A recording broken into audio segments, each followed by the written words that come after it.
It started with a voicemail from a number I didn't recognize. I was halfway through a stale sandwich in the break room of St. Mary's Hospital, barely awake during my third night shift in a row, when my phone buzzed. No name, just a local number. I almost let it go, but something about the time, 3:09 a.m., made me listen. The message was garbled, static, a low hum, and then a woman's voice whispering, "Help. Room 943. We didn't have a room 943, Saint. Mary's only went up to the 8th floor. I knew every inch of this place. Night shift makes you memorize weird things. Janitors know more about hospitals than the doctors do. I replayed the message. Same thing. A soft, broken whisper. "Help. Room 943. I told myself it was a prank. Kids spoofing numbers, using a voice modulator. I put my phone away, finished my sandwich, and tried to shake it off. But 20 minutes later, the maintenance panel lit up with an alert. Elevator 3, manual override, destination, level 9. There was no level 9. The elevators topped out at 8. I'd serviced them for years. There was nothing above the 8th floor, just a locked fire door and old support beams. But elevator 3 was moving, slowly, upper. I walked out into the hall. The building was quiet, the kind of silence only hospitals know. Even the heart monitors seemed to hold their breath. Elevator 3 dinged, the doors opened, empty. I should have walked away. I should have blamed it on a glitch and gone back to my rounds.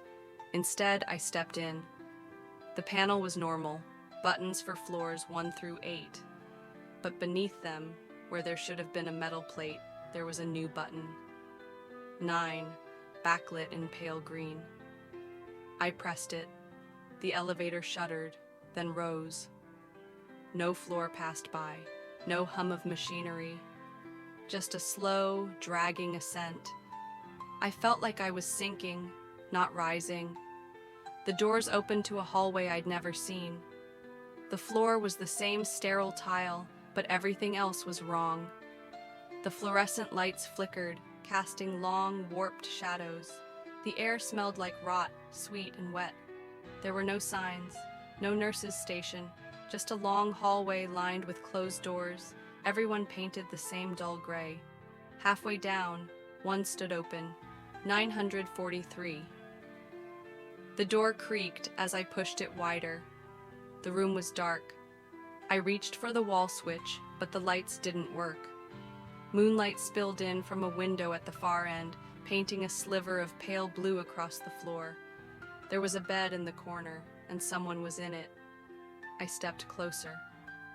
The woman was lying on her side, facing the wall. Her hospital gown was thin, soaked at the collar. Her shoulders shook with shallow, fast breaths. "Ma'am?" I whispered. She didn't move. I reached out.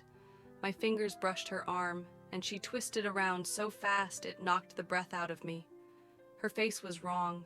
Her mouth hung open in a silent scream, eyes stretched so wide the whites had gone gray. Her skin looked freezer-burned, mottled with black veins.